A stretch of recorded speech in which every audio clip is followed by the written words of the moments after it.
کہنے کے لیے کہ اگر یہ نماز کے لیے گئے مسلمان تو میرے کارخانے کی دیر بند ہوگا، لہذا غیر مسلم ملازم رکھو تاکہ میرا کام چلتا رہے. میں تو مالک نماز پڑھوں گا لیکن ملازم غیر مسلم رکھوں گا تاکہ اتنی دیر بھی میری دکان یا میرا کارخانہ چلتا رہے. جی ہاں، مسلمانوں کی عادت ہے یہ، کیونکہ اگر مسلمان رکھیں گے تو پھر وہ کیا کرے گا کہ وہ 5 وقت کی نماز کو جاوے گا اور ہر نماز میں کہ 15 منٹ لے گا جانے کے آنے کے. اس لیے غیر مسلم ملازم چاہیے. جی ہاں، عرب ملکوں میں غیر مسلم ملازم بلاویں تاکہ نہ یہ عمرے کو جاوے نہ یہ حج کو جاوے.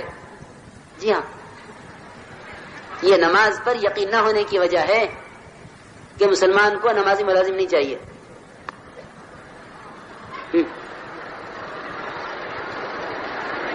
میں غلط نہیں کہہ رہا ہوں، ہم بھی آپ کے درمیان رہتے ہیں، کوئی اندازہ نہیں ہے یہ، بلکہ حقیقت ہے یہ. کیوں؟ اس لیے کہ نماز پر یقین نہیں ہے. تو وہ نماز کو بگاڑے گا جس کا نماز پر یقین نہیں ہوگا، کہ جو نماز کو بگاڑے گا کہ وہ اپنے سارے دین کو بگاڑ لے گا. نماز کو وہ بگاڑے گا جس کا نماز پر یقین نہیں ہے، کہ وہ نماز جلدی جلدی پڑھے گا. تو حذیفہ رضی اللہ تعالی عنہ نے جلدی جلدی نماز پڑھنے والے کو دیکھا اور دیکھ کے پوچھا کہ یہ نماز کب سے پڑھتے ہو؟ کہ میں 40 سال سے پڑھتا ہوں نماز اس طرح. تو یوں فرمایا حذیفہ رضی اللہ تعالی عنہ نے کہ اگر تم نے اپنی نماز کو درست نہ کیا اور اسی پر مر گئے تو قیامت میں محمد صلی اللہ علیہ وسلم کے لائے ہوئے دین پر نہیں اٹھائے جاؤ گے.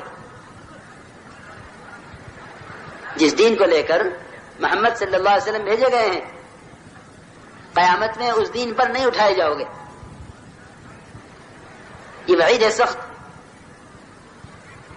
کہ ایک آدمی نماز پڑھ رہا ہے اور قیامت میں محمد صلی اللہ علیہ وسلم کے لائے ہوئے دین پر نہ اٹھائے جاوے. کون کہہ رہے ہیں؟ حذیفہ رضی اللہ عنہ، جناب رسول اللہ صلی اللہ علیہ وسلم کے وہ صحابی ہیں جو آپ کے رازوں کے امین ہیں. آپ کے خاص خاص راز ان کے پاس. وہ کہہ رہے ہیں کہ جو نماز جلدی پڑھے گا وہ قیامت میں محمد صلی اللہ علیہ وسلم کے لائے ہوئے دین پر نہیں اٹھایا جائے گا، کیونکہ آپ کا دین ہے صلو کما رأیتمونی اصلی. آپ کی نماز ہے کہ نماز ایسے پڑھو جیسے میں پڑھ رہا ہوں. لیکن اکثریت نمازیوں کی اکثریت کہ وہ رکوع سجدے اس طرح کریں کہ ان کی پیشانی سجدے میں ٹکی نہیں کہ اٹھا لی اور وہ رکوع سے کھڑے ہو ہی نہیں کہ سجدے میں چلے گئے. نہ قومہ ہے نہ جلسہ ہے. کیوں؟ اس لیے کہ نماز عمل میں ہے، یقین میں نہیں ہے. کہ جب عمل میں ہے تو بگڑے گی، یقین میں آئے گی تو بنے گی. کہ جب تک یقین میں نہیں آئے گی کہ باہر کی چیزیں اس پر تقاضا کریں گی جلدی آنے کا، یہ اس جلدی کی وجہ سے نماز کو بگاڑے گا. اس لیے میرے بزرگوں، دوستوں، عزیزوں، سب سے پہلا کام ہمارا یہ ہے کہ ہم اس نماز کو درست کریں کہ یہ جو نماز درست ہوگی وہ برائی سے روکے گی. لوگ پوچھتے ہیں کہ ہم نماز تو پڑھتے ہیں لیکن نامحرم کو بھی دیکھتے ہیں، کیا کروں؟ نگاہ نہیں ہٹتی کہ اندر وہ قوت نہیں پیدا ہوئی ہے جو اس کو حرام سے روک دے. تو وہ قوت کیسے پیدا ہوگی؟ کہ وہ قوت تو پیدا ہوگی نماز کے بننے سے، کہ نماز کو بناؤ. اقیم، اقیم کا لفظ آیا ہے، کیا مطلب ہے؟ کہ جو نماز کو بنائے گا اس کی نماز کو برائی سے روک دے گی. وَأَقِمِ الصَّلَاةَ إِنَّ الصَّلَاةَ تَنْهَىٰ عَنِ الْفَحْشَاءِ وَالْمُنكَرِ. نماز کو قائم کر، یعنی تو نماز کو درست کر، کیونکہ درست نماز ہی تجھے منکرات سے روکے گی. بگڑی ہوئی نماز کہ بگڑی ہوئی نماز جس نماز کو بگاڑا گیا ہے وہ برے کاموں سے کیسے روک دے گی؟ یقینی بات ہے قرآن کی کہ نماز برائیوں سے روکے گی، لیکن شرط یہ ہے کہ یہ نماز بنے. میرے دوستوں بزرگوں، روایت میں آیا ہے کہ جو شخص رکوع اور سجدے کے درمیان سیدھا کھڑا نہ ہو، رکوع سے اٹھتے سجدے میں چلا جائے، کہ جو شخص رکوع سجدے کے درمیان سیدھا کھڑا نہ ہو، اللہ رب العزت اس کی نماز کی طرف نگاہ اٹھا کر نہیں دیکھتے. اللہ رب العزت اس کی نماز کی طرف نگاہ اٹھا کر نہیں دیکھتے کہ یہ کیا کر رہا ہے. اس لیے میرے بزرگوں دوستوں عزیزوں پہلی مشق یہ کرنی ہے کہ اپنی نمازوں کو سنبھال کر پڑھو، عظمت کے ساتھ، وقار کے ساتھ، کہ جب سجدہ کرو تو یقین کرو کہ میرا سر رحمان کے قدموں کے درمیان رکھا ہوا ہے. کیا کیفیت ہوگی سجدے میں سجدہ کرنے والے کی. الساجد یسجد بین قدمے رحمان، کہ سجدہ کرنے والا رحمان کے دونوں قدموں کے درمیان سر رکھے ہوئے ہے. لیکن ہمیں کوئی کچھ خبر نہیں. تعلیم ہو رہی ہے اور اس کا نماز کے وقت کوئی دھیان نہیں ہے. کچھ خبر نہیں کہ نماز میں کہ یہ مومن کی معراج ہو رہی ہے. حضور اکرم صلی اللہ علیہ وسلم ایک معراج کر گئے لیکن ہر ایمان والے کو معراج دے گئے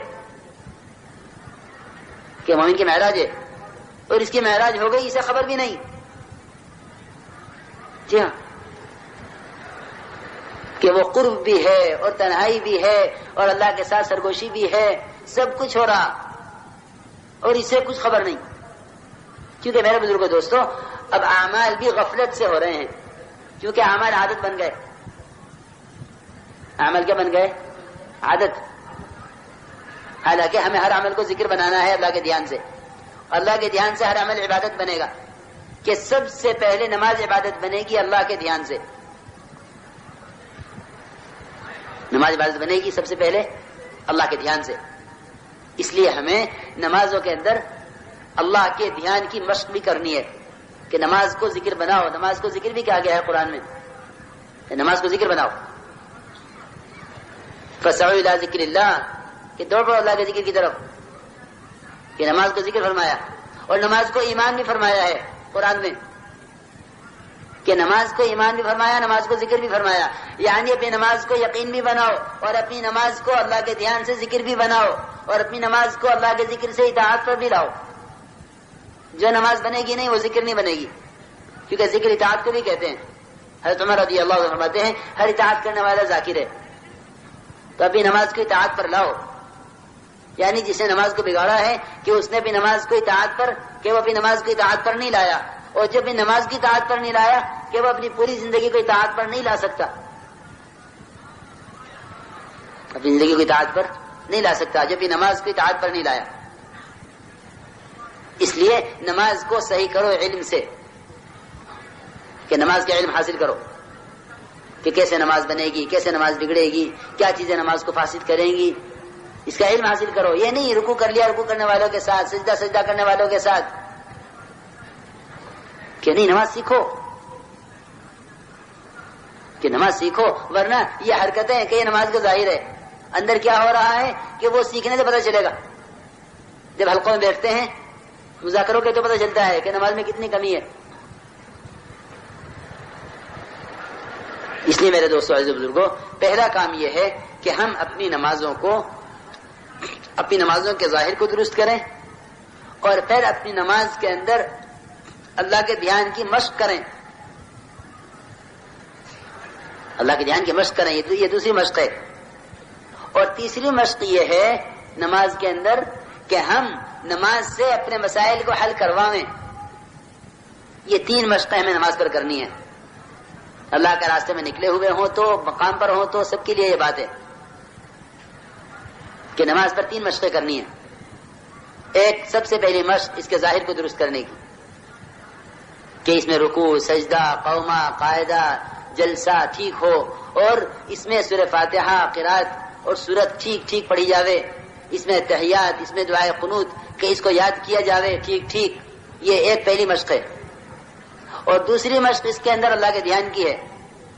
اللہ کے دھیان کی مشق نماز ہی میں ہو سکتی ہے، کیونکہ یہ سب سے زیادہ قریب کرنے والا عمل ہے. اگر سب سے زیادہ اللہ کے قریب کرنے والے عمل میں اللہ کا دھیان پیدا نہ ہوا تو جو عمل اس کے بعد کے ہیں ان میں اللہ کا دھیان کیسے پیدا ہو جائے گا؟ سیدھی بات ہے. اس لیے میرے بزرگ دوستو عزیزو دوسری مشق کرو نماز میں اللہ کے دھیان کی. میں سچی عرض کرتا ہوں کہ جتنا اللہ کو یاد رکھا جا سکتا ہے نماز میں، اور جتنا آسان ہے اللہ کو نماز میں یاد کرنا، اتنا کسی عمل میں ممکن نہیں ہے. ہاں اگر کوئی بیت اللہ سے چمٹا ہوا بھی ہو تب بھی وہ نماز سے زیادہ قریب اللہ کے ہو نہیں سکتا. جی ہاں بیت اللہ سے